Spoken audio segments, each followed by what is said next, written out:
Hey friends, happy Friday and welcome to another episode of SEO Happy Hour with We Do Web Content.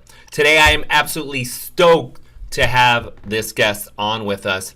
He is the CEO and founder of Stone Temple Consulting out of Massachusetts. Eric Enge is going to be with us today. He's going to be answering questions and presenting to us on content marketing and what content Google loves. He's going to be sharing some of his case studies of Fortune 500 companies that he works with.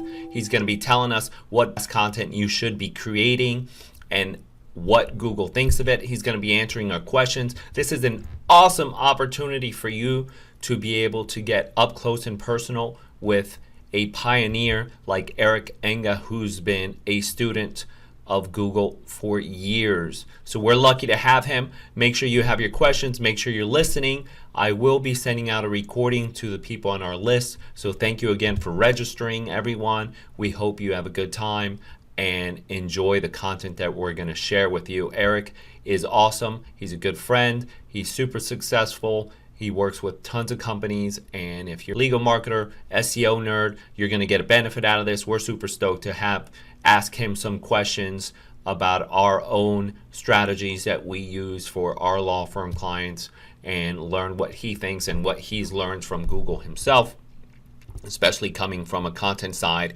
and a link building side. So with that said, I'm going to pass on over to Eric Enge again, who won SEO Personality of the Year, Large SEO Agency of the Year, and SEO Marketer of the Year. How cool is that? So Eric Enge, thanks so much for being on the show. I pass it on to you, and I look forward to your presentation.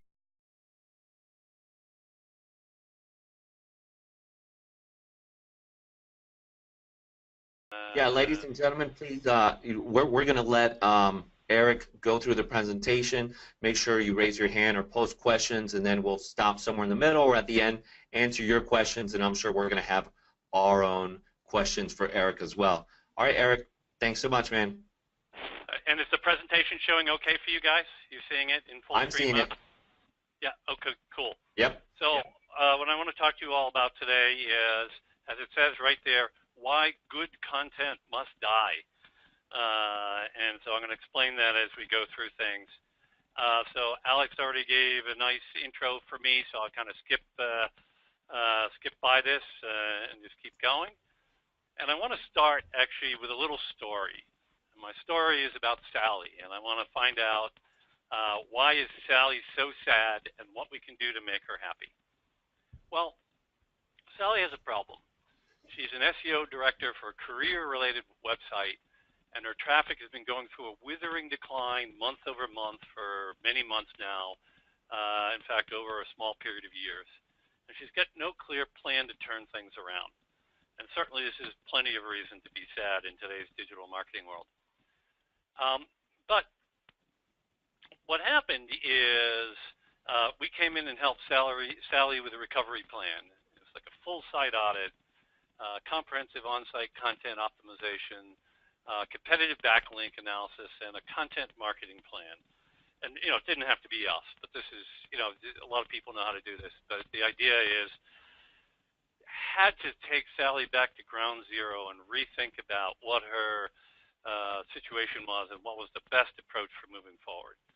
And as part of that content marketing plan, Sally ended up getting placements on all these kinds of sites, literally these sites. And again, keep in mind this is a career-oriented site, so these are highly, highly relevant sites for her to be on. And this is what happened to Sally's rankings. And so this is actually a real anonymized case study that I just kind of wanted to warm you all up with, the point of which is that really effective content marketing can have really large-scale impact. Certainly we see here more than doubling of traffic from where it was in February of 14 and triple roughly where it was in mid-2015. So that would certainly be plenty of reason for Sally to be much happier now. So keep that in mind as we go through. This is our objective, is to get a similar kind of results. Just a few more content marketing proof points worth putting out there. First of all, content marketing costs 62% less than traditional marketing, provides 3 times the leads. Demandmetric.com. I'm not going to read each one of these. You can do that for yourself. But there's several data points from many different organizations that shows that content marketing is a very powerful way to go ahead and do your marketing. But of course, it's one thing to know that you need to do a content marketing or should be thinking about doing content marketing. It's another thing to figure out how to do it right. We're going to get into all of that. And starting off, the first thing I think you really need to look at is how do you think about your goals? So many of us, right? Many of us are in it for SEO benefits. We want to grow our traffic from Google and make more money that way. But what my experience has taught me is that if you're going to be really good at content marketing, you have to think about reputation, visibility, and audience first.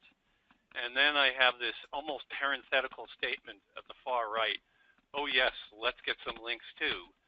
And oddly enough, this sort of approach to how you think about content marketing is how you get the best overall SEO results. So as you think about it, though, realize that you're working in an ecosystem, and this audience is, your target audiences are over here on the right. Media and bloggers, your prospects, influencers, and your content you create is over on the left. And the things in the middle are the channels that you use to distribute that content. And the reason why I want to talk about it as being an ecosystem is you need to think about it as not something that you manipulate, but something that you join and participate in. This is a really important part of the mentality about how you approach content marketing, right? So you may have SEO goals, but you need to think about it holistically. So, okay, so now I've kind of set the stage, and I'm going to dive into a good old-fashioned SEO topic, which is just how important are links today. You've probably seen lots of content out there, a lot of people arguing that links are declining in importance in Google, and they just don't matter as much anymore. But I participated in a webinar, actually a hangout with Google's Andrei Lopatsev back in March.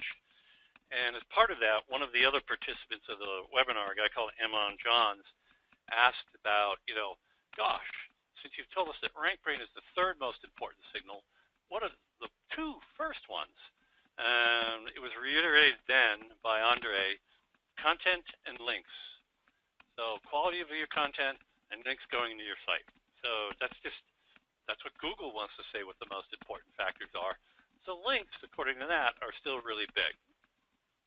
And here are the most recent studies. Don't worry too much about what the numbers are, but they're studies done by Moz and Searchmetrics of what are the most important ranking factors. The numbers are measurements of correlation between links and ranking. And just know that these are actually pretty strong numbers. And links showed a stronger correlation in rankings in both Moz's and Searchmetrics studies than any of the other factors they looked at. So that's a pretty important backup to Google's statement that links are still really important.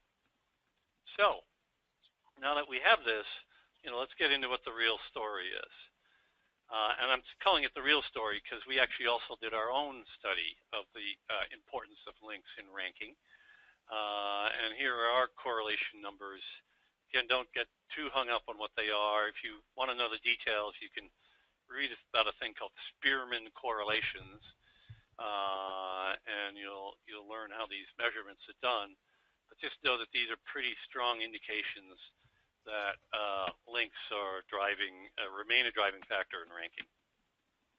And we actually took a wholly different kind of look at it, which showed even stronger correlations. This is different than what Searchmetrics and Moz did. But to sum it all up, all of these things actually suggest that links remain a very strong factor in SEO. So I promised a few pauses along the way. I'm going to take one there and see if we have any questions before I go on to the next section. Guys, any questions for me, either from the audience or the 2 of you so far? We good? Uh, I don't see any questions. Alex, do you see anything there? Let me see. We had some come in, not None. through the. I'm pulling them up now. Sorry. Let me just see if they're related to. How does integrating PR into your content and link building strategy help? It's a great question. I'm going to talk about that a little bit more later, but the short answer is PR can create visibility for your content that will cause, or your pages, that will cause other people to write about it and link to it. That's the best way to think about PR. In old-fashioned SEO, it used to be that you could just publish lots of press releases with links in the press releases, and those links would add SEO value. That's not the right way to think about it today. It's more about really good PR can gain visibility for your site and your content, and hence drive SEO that way. So with that, I'm going to jump back in if that's all right. Sure. Okay. Yeah, go ahead. Let's talk about what kind of content works. And I want to start that by sharing some data that I found from a company called Chartbeat. And this chart that you're looking at shows on the x-axis the read time of all these bits of content. And you'll see that there's some bright colors and a whole bunch of stuff on the far left here. And that's the majority of the content, doesn't get very much read time. But if you go out on the x-axis, out to the right, you'll start to see more and more things that there are a lot of content that actually gets a fairly good amount of read time. The y-axis is social activity. So again, a whole bunch of things down on the bottom left here. So most things don't get that much social activity, but there's some things that get extremely high social activity. What's most interesting about this chart is the quadrant that's empty or almost empty. That's the top right quadrant. The intersection between content that gets high read time and high social shares is almost non-existent. So this is pretty interesting when you think about how would search engines potentially want to value social shares, and what it says about the connection between social shares and content value. Cute cat pictures and memes and things like that don't tend to get very high read time. They might get a lot of shares. And here's another data. This is from a study done by Moz and BuzzSumo. And they looked at 100,000 random posts, and 75% of the posts they looked at had 0 links, and most of them have very, very few social shares. So that's by itself interesting. It says most content does pretty poorly.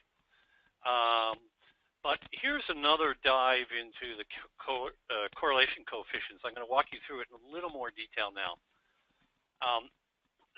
So in this study, they tried to measure the correlation between social shares and links to content. Okay? So just so you understand what these scores mean, a -1 means a total negative correlation. So that's the worst score you can get. And it means you get more links as you get fewer shares if that were the case. It's not the case, but I'm just explaining sort of the ranking scale. A +1 is total positive correlation. So as you get more shares, more links goes up kind of linearly. Anything over 0.3 represents a pretty significant correlation, +0.3. And a score of 0 means basically no correlation whatsoever. And what this study showed is the correlation between shares and links came out at 0.01, or pretty darn close to no correlation whatsoever. So what this study showed is that just because something gets lots of social shares doesn't mean it gets any links. And it's just completely unrelated. That's pretty interesting when you start thinking about what kind of content you need to produce. And I'm going to dive a little more deeper into that now.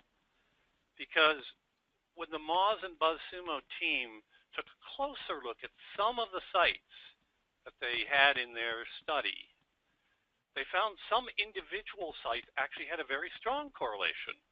So 4 of them are listed here. There's a lot more than this, but this is representative. And gosh, these sites, are doing pretty good. And it turns out what they do is pretty unique. They're really big on opinion-forming journalism. All right, so they really push this concept of putting an opinion out there. Important subtlety to this.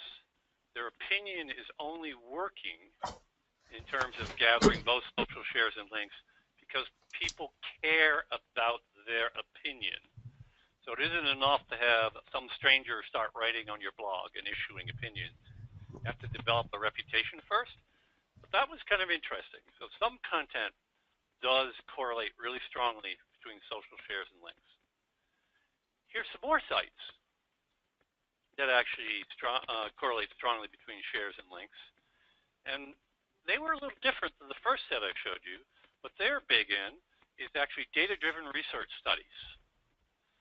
And they pump out a bunch of this kind of stuff. And I'll tell you from my experience here at Stone Temple Consulting that we do a lot of data-driven research and publish a lot of studies. And it works extremely well for us. What's nice about data-driven research studies, if you can show that you have a sound methodology, that you don't have as high a threshold of proving that you're an expert first, like you do with opinion-forming journalism. And so data-driven research studies also do really well. So here's an example from our own site, actually. We published a study on the original mobile Geddon release by Google, and it got 3,100 social shares, not bad. And if you go look at the links, it also got 2,800 backlinks from 208 different domains. So that's a pretty good yield for a piece of content. And you can see for this piece of content, because it was data-driven research, it actually had a good combination of links and social shares. So next up, in terms of thinking about content or what kind of content to focus on, is what type works best. And so this kind of funky chart, look at the yellow-green line there, which is labeled Ad Hoc Enhanced Content. So for this one, just imagine that you produce like an infographic occasionally, or maybe a data-driven research study. But and you kind of do it in a sporadic way, and each of them are not that related to each other, and they're standalone pieces. They can help you grow your traffic over time. This idea is, as these lines get higher, theoretically your traffic is going up.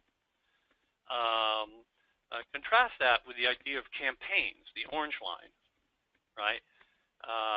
Campaigns might be, okay, I did a data-driven research study that I connected with and contacted 10 media people and gave them advance access to the study under embargo and said, happy to give you some images and you could publish at the same time we publish or within an hour or so, or I'll do an interview for you, or I'll write a custom post for you.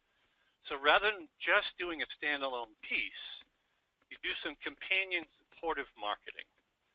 And the idea is in the campaigns that you see a bigger impact. And then finally, the third line, the maroon one, thematic campaigns. The concept here is that we're doing the same thing that we're doing in campaigns, but each of the campaigns is following a common theme. So in other words, in my orange line, campaign 1 and campaign 2 and campaign 3 might not be that closely related to each other. But in the maroon one, they're very closely related, so they're much more reinforcing as to what your business is about and your special area of expertise.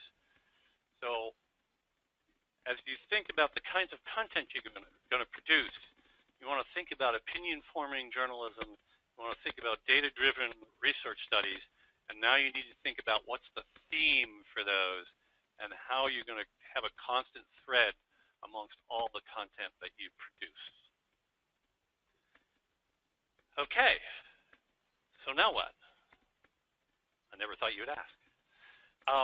So Seth Godin, way back in 2003, published a book called Purple Cow, and the whole concept was you're driving through the Midwest of the United States, and you're going after by farm after farm, and you're seeing cornfields and cows, and it doesn't take very long before you're not talking about them.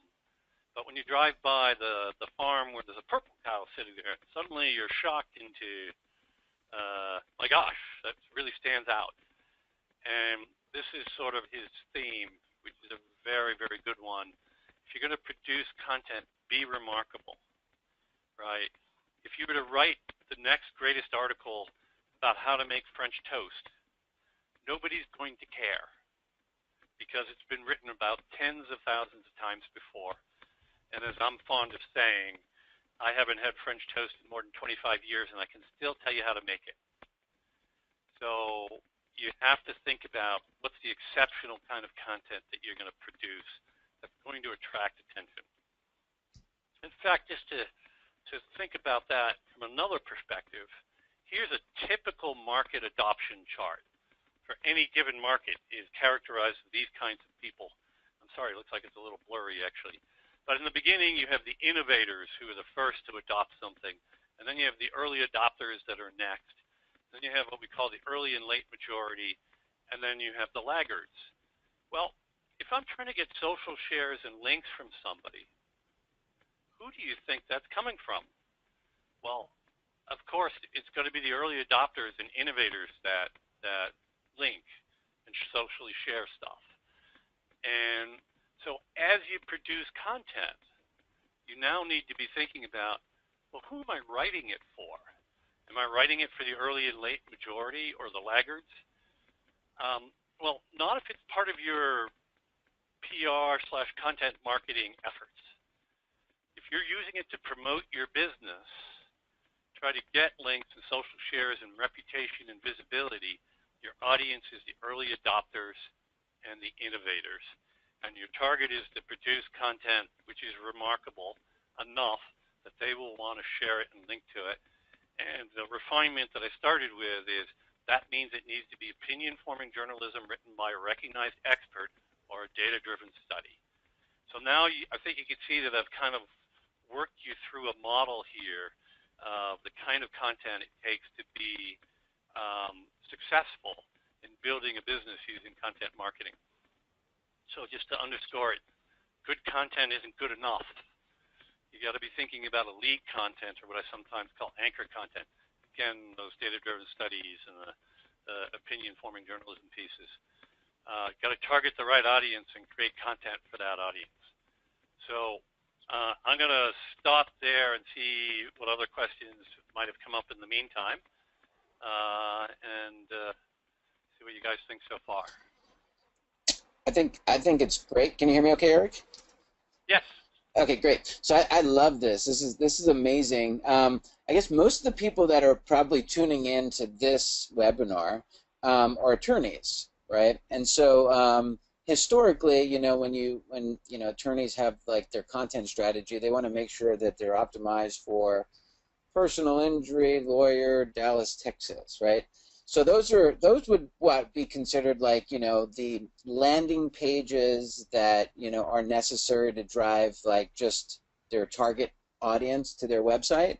But then what you're talking about now is kind of more of the creative type of content, like doing data-driven research to attract a lot more social shares and links. So is that kind of like, are you talking about like two different sides of content strategy? No, I'm glad you asked that, Jason. It's a very important clarification. Of course, you're going to have conversion-oriented pages on your site, and you're going to have pages which are designed for your target customer base. Mm-hmm. And nothing I'm saying is meant to say that you shouldn't have those pages, because you should. Right. But I think what I'm focusing on is if I'm going to try to do things to drive the visibility and reputation of my business and get more links and social shares so I'm getting more exposure, then I have to call it exposure-oriented content. Sure. And that has a different focus. So For those of you watching, just keep that in mind that I'm talking about promotionally oriented content. And I got to use that word carefully too, because by promotionally, I don't mean self-promotion. I mean creating editorial content that will cause other people to talk about you, creating more visibility for your business and bringing in more leads. Perfect. Great answer. No, I just wanted to clarify that. Thank you. Yep. All right. Any other questions before I go on? Any questions from the audience? We had some come in, but they're not really related, so these can wait till the end if you want to keep going. But yeah. By the way, okay. by the way, hey, one last thing. By the way, you know, Eric is a very influential person in this space. He's highly regarded. He just got an award as the what was the award that you just received, Eric? It was. Well, I got. You have it. We were the best large SEO agency, if you can see that on screen now. There you go. Bravo. Congratulations. U.S. Search Personality of the Year, and from a different awards organization, Male Search Marketer of the Year. So all happened in the past 6 weeks. That's amazing. And so, you know, I commend you on that. You definitely earned it. You're a pioneer of this industry. And the whole reason why I bring that up is because those that are listening, you know, it's not every day you can get Eric on a webinar like this where you can ask him questions for free. So his hourly rate is probably very high. And so if you do have any questions, I would highly encourage you to raise your hand here. So absolutely. Thank you, Eric. No, thank you, Jason. Appreciate that. So I'm gonna haul through the next piece probably a little more quickly. But I wanted to really set the stage, and your clarifying questions, Jason, were very important, so I'm glad you did that. Okay, so the next thing to think about is I'm now doing content marketing to promote my business and gain visibility and links and social shares so more people become aware of me. And that's great, and I know I need to do that, but the thing to think about is, can I make it quantitative somehow so I know that I'm going to go produce 10 pieces of content to achieve this particular result? And the answer is yes, you can. And I'm going to walk you through a way to do that, a conceptual way to do that, so and make your investment more efficient. So you might have data like this if you look at SEO rankings.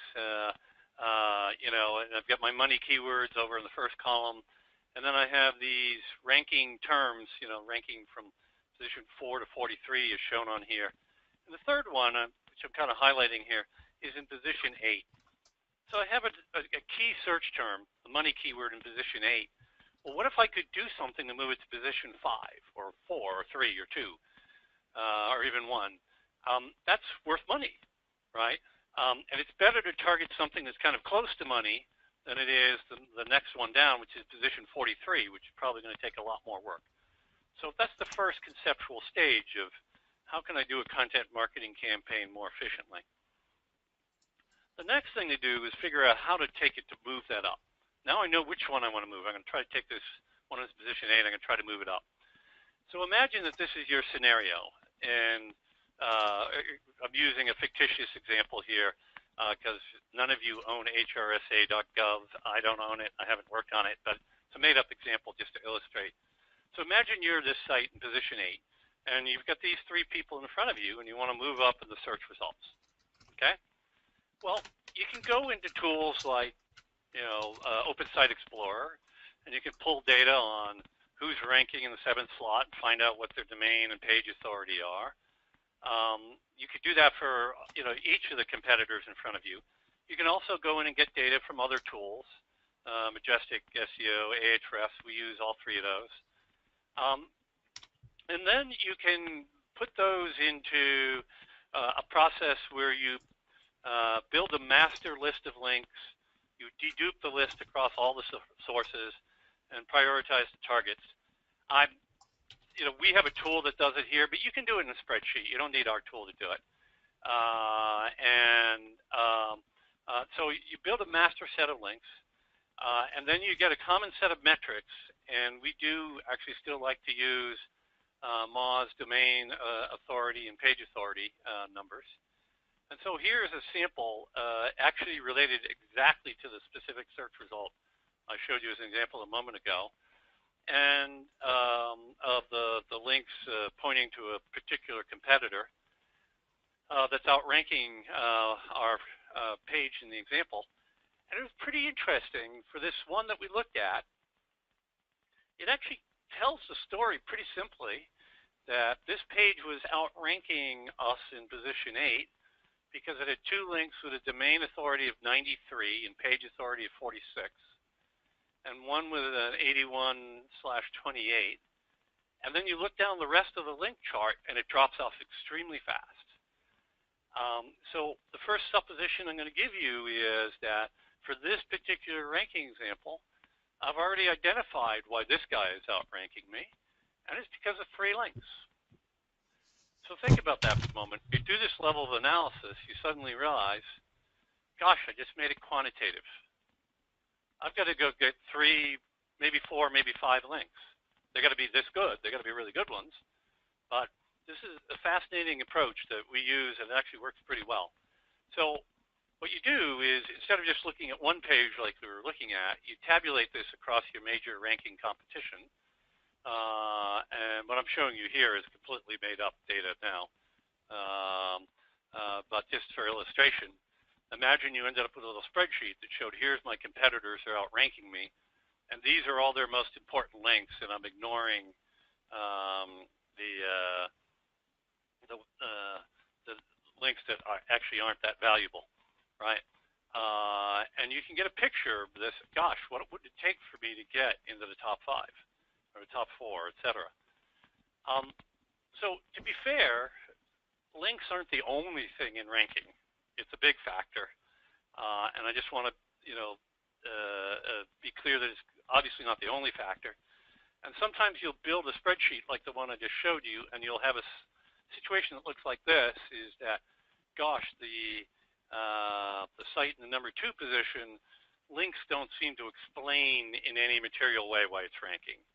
And of course, the point is that quality of content or diversity of content are still huge components of this, and arguably more important than links. So if your content stinks, you're not going to be able to get it to rank just by getting it some links. So let's just, as we talk about this side of the story, the very link-focused side of the story, let's just keep in mind that you really have to work on the quality of your content along the way too. But the idea is, when you're done with all this analysis, you want to get to a recipe. You want to get to, all right, what are the things that I need to do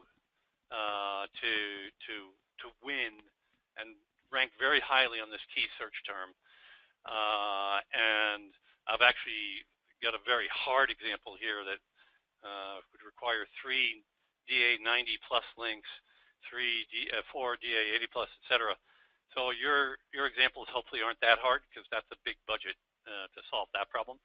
But and maybe some on-page things I need to do as well. But the idea is to get to a formula. So once you go through this process, the benefit is it's very quantitative and clear where you stand and what you have to accomplish. So here's just an example of what we did for some very, very competitive terms for a number of different people. And these are actually real case study examples. I had to anonymize them. A search term, looking at the 5th line here, 201,000 searches per month. It took us 25 links to get it to position 1.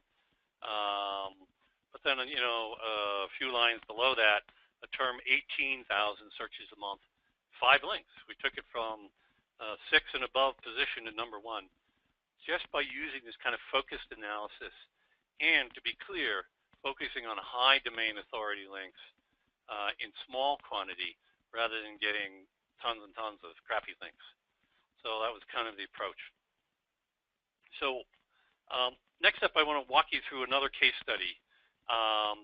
So this is a true story, once again anonymized. But we had a client 2 years ago on November 15th. A competitor leapfrogged over them from the 3 spot to the 2 spot in the rankings, and our client dropped to position 3. which doesn't sound like that big a deal, but for this particular client, they make all of their profit. Literally every single penny of their profit occurs in December of each year. It's a very holiday-focused business. For the rest of the year, they work to break even, and then they make all their money in the 12th month. So this caused excitement at the board level, and we actually did our success by design analysis. And here's what we found in looking at the competitor that jumped over them. It came down to one link that turned out was a new news story that the competitor had gotten, caused them to jump over. So we did a simple thing. We called the people who wrote the story and said, can you add our link? And they did it. And within a week, we were back in the number 2 spot. So what's cool about this is it shows how simple it can be at times to gain these kinds of rankings. So I'm going to stop again there just to see if we have any more questions, and then I have one last segment to kind of blaze on through. Doesn't look like there's a lot of questions being raised just on the webinar. I guess I have one question. There's a lot of tools out there to track the keywords and the movements. What is one of your favorites? So advanced web ranking is what we tend to use here, and that works quite well. Authority Labs also has a very good one. So those are the 2 that I think are that I would recommend. Those are great, and I would even say that even Ahrefs now has like a keyword ranking tool, which is pretty interesting. Yeah. So, cool. I just want to jump in. Oh, looks like we got a quick question here before I ask mine. SEO Moz or Yoast came in from Don. What's your question with it, Don?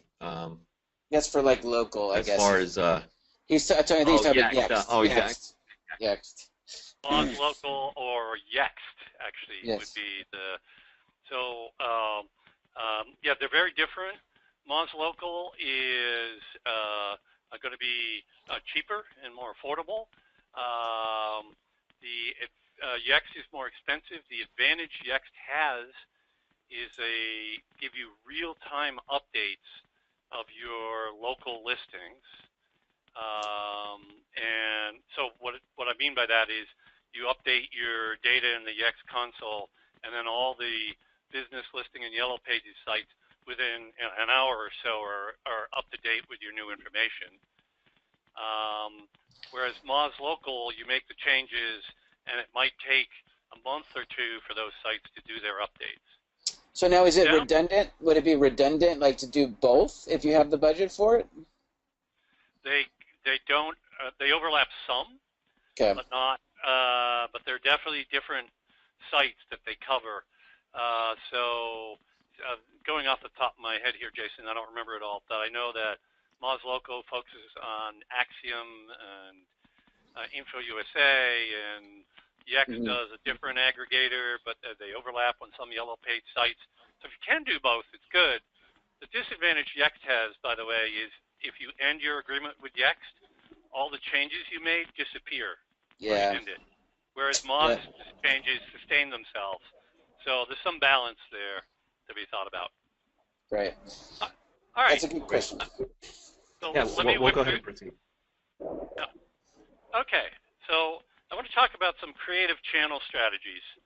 And I'm going to go through this pretty quickly because it's just meant to stimulate some thoughts. Think about, I say here, leverage a mega brand, but think about leveraging partnerships. Are there ways that you can do partnerships to get more visibility for your content? Like, is there some journal that covers your particular area of law frequently that would take regular content from you or would help co-promote something with you? So here's an example of a brand, a small nonprofit that partnered with Intel. And what they did is, well, Intel partnered with them for a few reasons, because it was an area that Intel was interested in, but they weren't able to move quickly on. They didn't have the budget or the focus or the right experts. And the small company was able to do that. And all of you guys listening have your own areas of expertise that other people can benefit from. And you might find some promotional partnership you could do. And what 10 by 10 got out of this is after they launched this partnership with Intel, they got this huge spike in visibility, and they get written up in USA Today and the like. So just think a little bit about the power of partnerships is something to focus on. Another idea is to invest more, not just generally, but in one specific area. So here's a brand called Best Made. Makes a product called American Axe. They got very focused on Instagram, and they created a bunch of pictorial essays, which works really well for Instagram. So they didn't have to spend a ton of money. They focused on one vertical, in this case, a specific social media site. Oops, my thing jumped ahead on me automatically. And then they invested more on that one site. And just by focusing on a single social media site and going deep with it, here's what happened for them over the years. You can see a constant up and to the right for visibility for their brand. This is a Google Trends chart for their brand name. So if you are active in social media, think about being very active and very successful on one social media site rather than doing a not so great job on many social media sites. Focus, so to speak. The other idea is to be unique. This brand is 7th generation. They sell household products, cleaners, paper towels, toilet paper. I mean, how'd you like to be the guy given the challenge of writing exciting content marketing about, the stuff about toilet paper? But what they did is they got focused on an eco-friendly theme. So these guys, entered the market like 5 years ago or 10 years ago, something like that. I mean, there were hundreds of companies already selling household products, yet they managed to establish a strong niche by focusing on one area of content marketing. And here's what they did. They found a vertical concept that they could lead.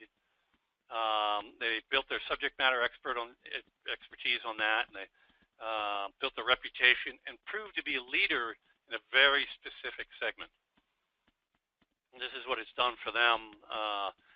76,000 followers on Twitter is not bad.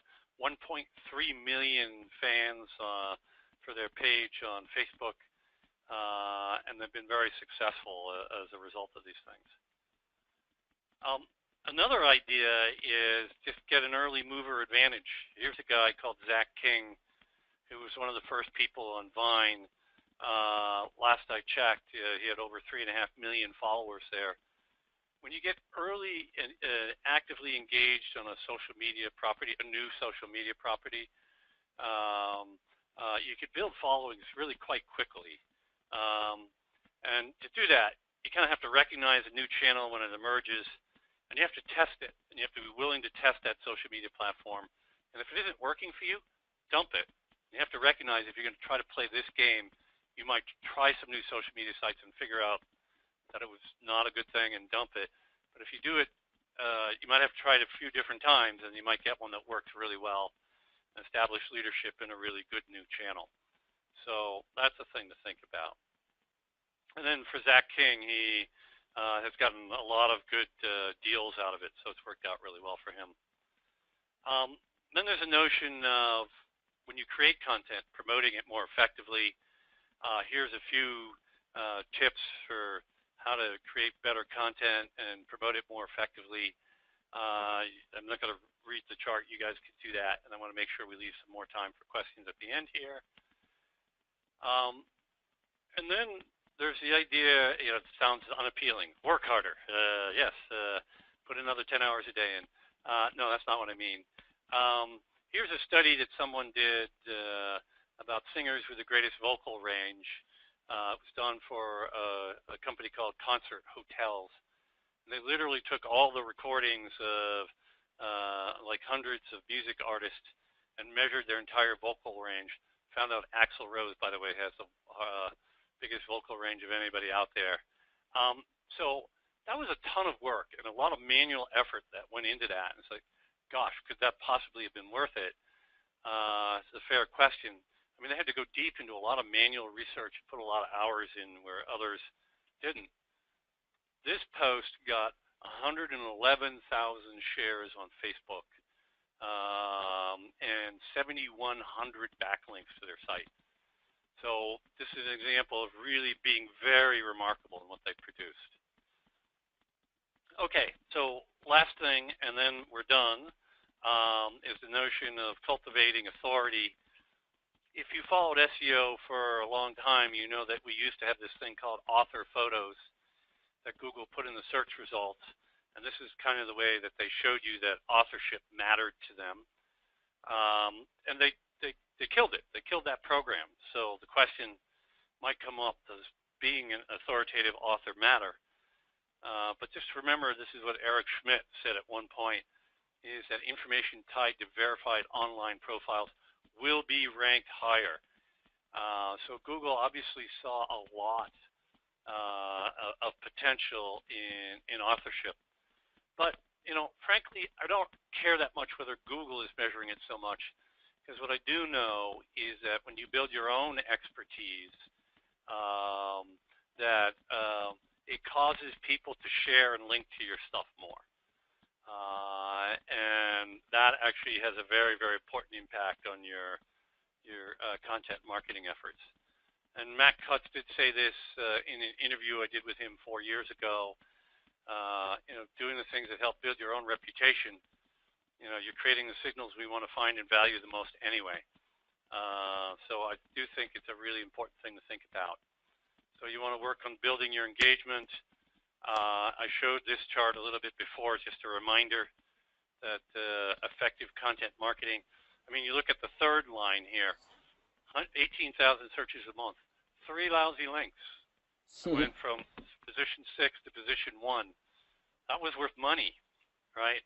So, and then just thinking a little bit more about expertise, you know, there's a concept of achieving reputation critical mass, which you'll start producing great content, you put it out there, you'll get a little bit of response, and then you do some more, and you get a little bit more response, and it kind of builds over time. And then you get to a point which is kind of like a tipping point where your reputation goes up enough that your engagement rate starts to scale very rapidly. So that's a thing to think about getting to.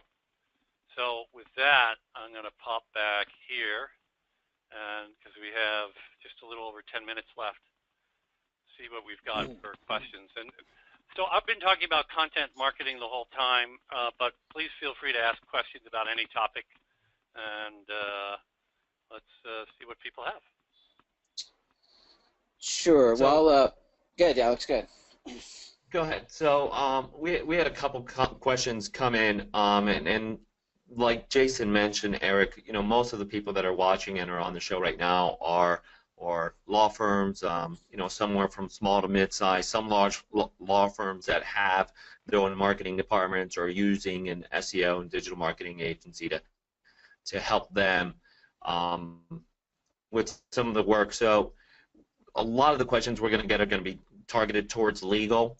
This, I got to thank you, was a great presentation because it totally shows how important links and content are going well together, and especially great content. You know, it just proves what we've been teaching and doing for our clients, especially your case study with the Fortune 500 company that you know, you did the research and found that it was one link that made the difference, and we see that quite a bit. I know, Jason, you see it a lot when you're doing your research. You know, we dig in and do in-depth digital marketing and SEO strategies and look at the reverse engineering. But the question came in, what is the benefit, and we talked about this, but what's your side of it on GTLDs, the URLs? What do you think? Is there any benefit? You mean like the .law? UK? Oh, .law. Okay. So I actually had a conversation, email dialogue very recently with someone at Google about the new GTLDs, and so there is no SEO reason to think that .law will be better or worse from a pure Google perspective. In other words, they're not going to rank it higher or lower just because you go .law. However, there may be some user impact, right? If they see .law, that they might react to it in a more positive way, potentially. So that's the way I would address that. In other words, the user sees that you're at Shearson and Lawson Partners .law. But from Google's perspective, what they've told me is that there's no ranking boost or negative to it. Great. Right. Alec, any other questions so far, or can I ask one real fast? Yeah, you can jump in. We have a couple more, but go ahead. So what's your thoughts on, let's say you have a lawyer that's listening to this call right now, and they started out and they had like an EMD domain name. So let's just say they had a domain name that said that they did, Joe Smith Criminal Attorney.com. But let's just say it's an exact match domain name. So let's just say Dallas Criminal Defense Attorney.com. Okay, so they have that EMD, and then they decide that maybe that they want to also expand their practices to include some personal injury and things like that. Like, what do you think the effect would be if they transferred that whole site over to a new URL that wasn't an EMD?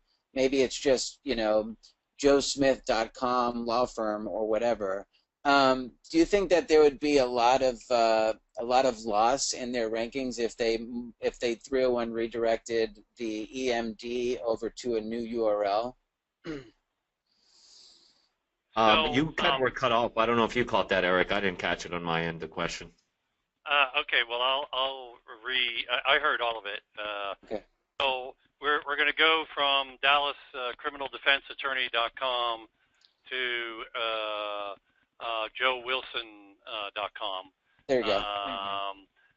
And the reason we're doing that is we were originally focused just on criminal defense, but now we're in 3 cities and we cover more than just criminal. There you go. Or whatever the reasons are, right? So we've broadened.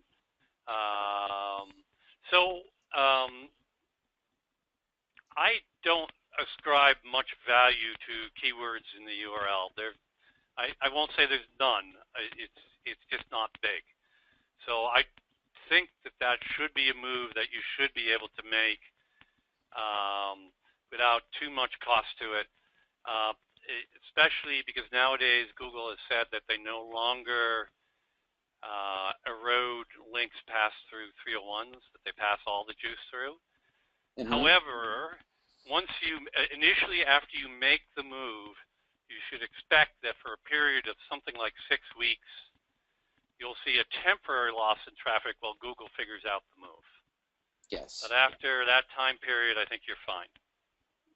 That's great. Yeah, because there's a lot of attorneys that start off as like a small practice and then they grow into something much bigger. Like you said, now they're focusing on 3 different cities, and their URL that they first worked on was, specifically for one of the 3 cities.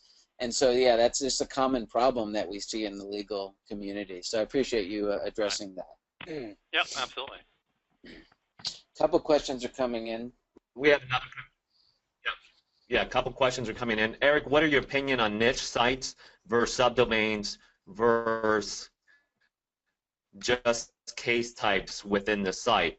So that's question number 1. So in the legal industry, there was years where people would create specific sites. If they were a PI attorney, they would do one for car accidents, one for truck accidents, and they would split it all out, for different niches that they were doing. What are your thoughts on that versus different subdomains and just case sites within the website? Root. Yeah, or just keeping it on the root too. In the root So, domain, yeah.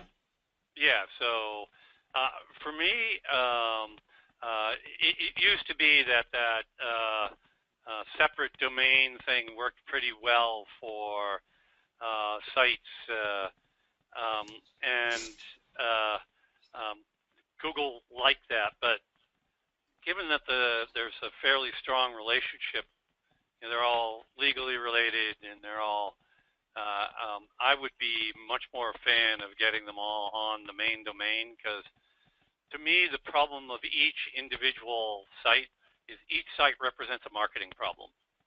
I'd rather have one marketing problem than five. Yeah, You know. I agree. I agree with that completely. Yeah.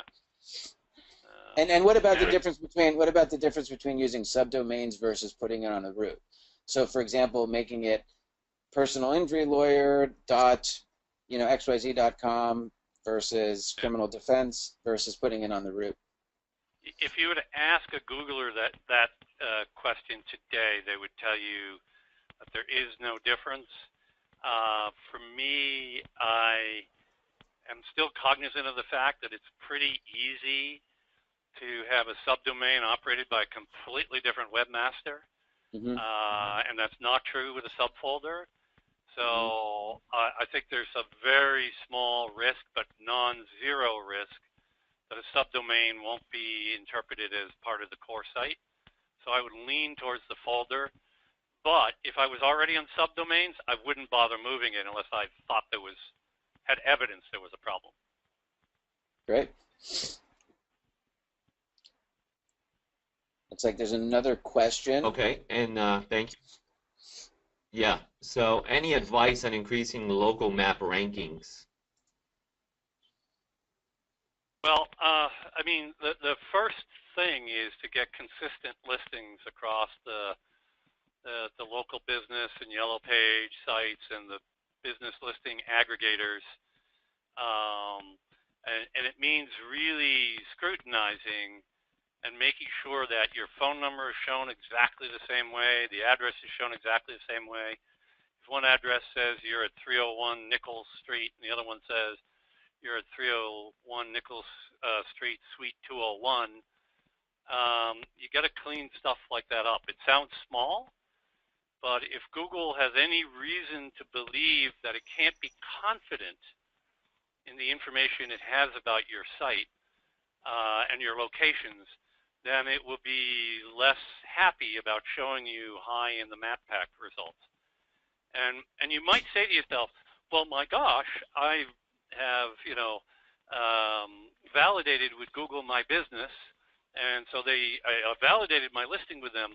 Why don't they just use that? Well, the problem is that you might be that one person in 1,000 business people that actually keeps your Google My Business listing up to date, but most people don't. So even though you validate is an important step and you should do that, you also have to police how your listings show up across the other sites on the web. So that's very, very important step to take. So that's the number one thing that people have to do and they don't do enough of.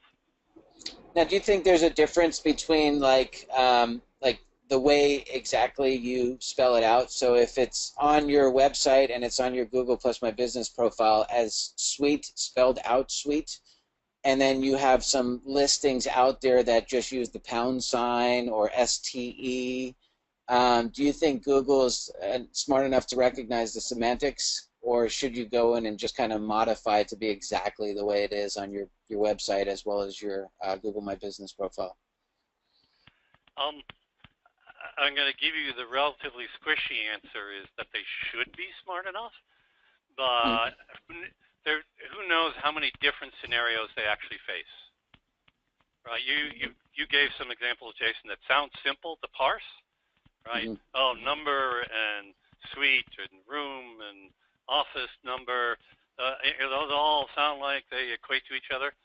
But the reality is, in the real world, there's probably 15 other scenarios that we can't think of off the top of our head, which are just impossible to sort out. And and so, if you're going to go in and work on cleaning up your listings, I'd get really strict about it and take the risk off the table. I agree. Yep. That's what we practice and preach too. Same thing. I just want to know your thoughts on that. So, guys, I apologize, but I'm going to have to drop. I have to go to another Yeah, another call. But this appreciate has been great. yeah, appreciate having Yeah, the this is opportunity awesome. to be Thank on you so today. much, Eric, again. Yep, Appreciate it. excellent. Thank you so much. Have a happy Friday and a great weekend. Thank you, Yeah, everyone, for thank you all joining for us. listening. All right, bye. Bye bye.